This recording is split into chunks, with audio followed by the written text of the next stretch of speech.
The fever is here to heal you. The fever is here to burn up your waste. The fever is here to heal you. Don't need take a sick day and stay in bed.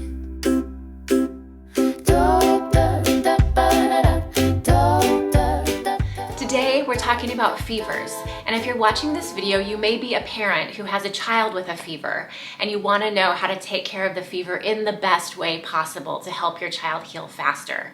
Well, in this video, I'm going to share with you tips about how to do that, and these tips will apply to children and adults alike.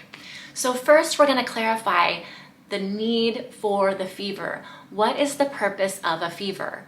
And then second, we're going to talk about tips on how to work with the fever naturally in order to heal properly.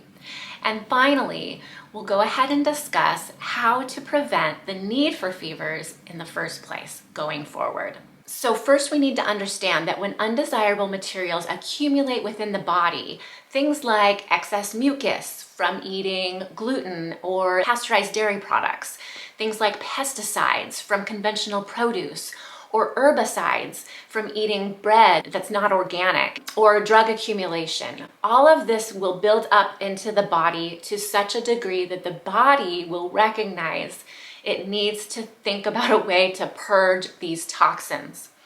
So for example, in the case of excess mucus, where one has been eating a lot of gluten products or a lot of pasteurized dairy products or fast foods or fried foods, this creates excess mucus within the body.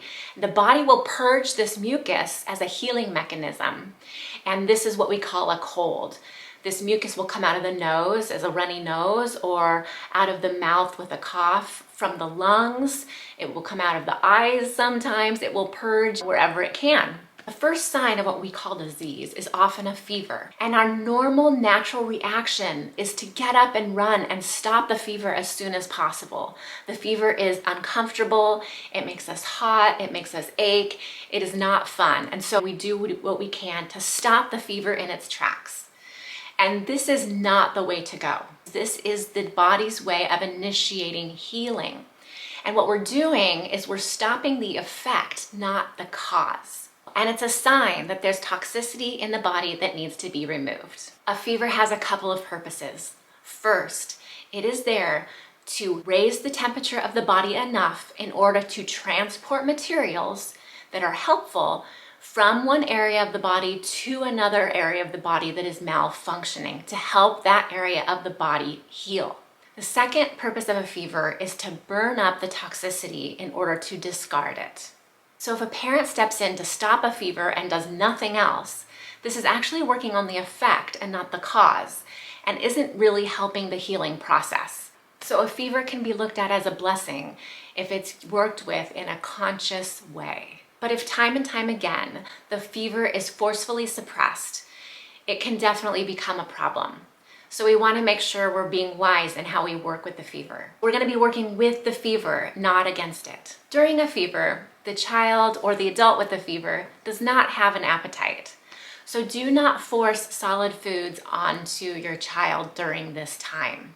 If you're the one with a fever, there is no need to eat while you're healing. The reason for this is that it takes a significant amount of the body's energy to run the digestive process. We want all of the energy of the body to go toward healing the body. We do not want to divert the energy away from the healing process because we're forcing food onto the child, or we are forcing ourselves to eat during a fever. So step one is to remove solid food and to not suggest solid food to your child during this time. Your child will not request food. Now, step two is we are going to be hydrating the body a lot. And absolutely, like I said, do not offer food, but definitely offer beverages. And the beverages that you offer are very important if you want to heal the fastest. So we're going to be hydrating the body as much as possible during this time of fever. The highest impact beverages during this time are fresh pressed vegetable and fruit juices. So if you have a juicer, use it during this time. But if you don't have a juicer, that's okay. You can buy juices that do not have any added sugar or any added ingredients.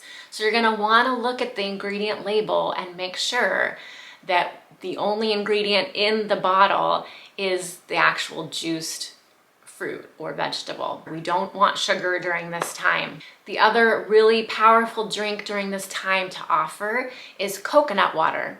Coconut water is filled with electrolytes, and that's so important during a time of fever because you want to make sure that you're hydrating at a cellular level, and the cells need the sodium and the potassium to go in and really hydrate. So coconut water is a fantastic option when your child or you are sick with a fever. It's quite good when it's out of the fridge and it's nice and cold. So make sure it's chilled and offer a lot of coconut water. If you don't have coconut water readily available, good quality filtered water is a good option. Now, the other piece of advice I have along the lines of hydration is to offer a special tea. Now, what I use is red raspberry leaf tea.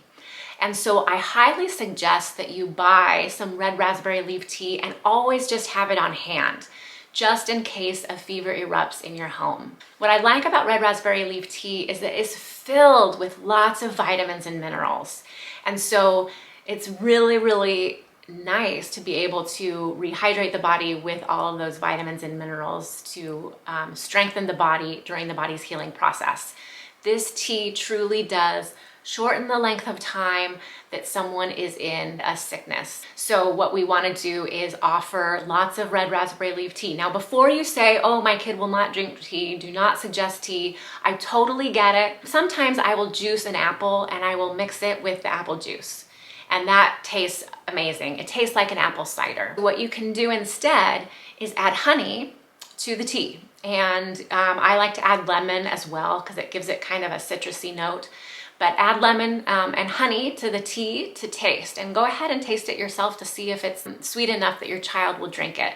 And offer it up with enthusiasm, saying this is a very special drink that will help you heal. I would not use the word tea because lots of kids do not like tea. I understand. I didn't like tea as a kid. It's gross. But this is a healing tea. Red raspberry leaf tea is such a blessing, and it really is a great healer.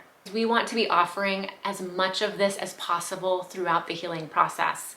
I like to offer a cup of this every hour or 2 hours. And the sooner you introduce red raspberry leaf tea at the onset of a fever, the better. That's why I suggest always having it in your home, because at the moment you sense your child has a fever or you are feeling achy and not feeling well, start drinking it immediately, because the faster you get it in your system, the shorter the length of time you will be suffering. So you're gonna keep your child on juices and this red raspberry leaf tea and potentially coconut water or water for as long as it takes. And you'll know that your child is on the road to healing when your child requests food. Another method I use to help ease a fever is I will run a washcloth under cold water, and then I will take an essential oil. Usually I will use peppermint or lavender and take 1 or 2 drops onto the washcloth and wring it out really well and kind of rub it in between my hands to get it all throughout the washcloth. And then I like to place it on the forehead,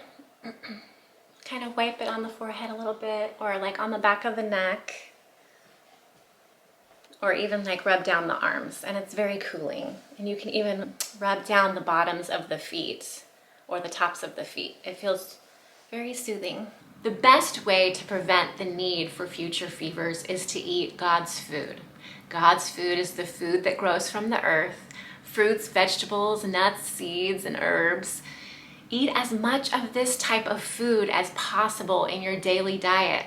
Ask yourself every day, did I eat anything fresh today? If not, then make sure that you do every single day. And the bigger proportion of food that you eat that's absolutely fresh, the better your health will be. This is the best way to prevent the need for fevers going forward. When you eat this way, you will find that you are healthier, you feel better, you look better, you have more energy, you're happier, and you're just all around more awesome. So eat more of God's food. Feed your child God's food. That is a way that you can guarantee that you will stay strong and your child will stay healthy as well. You're a blessing. Thanks for watching God's Food. Take a sip.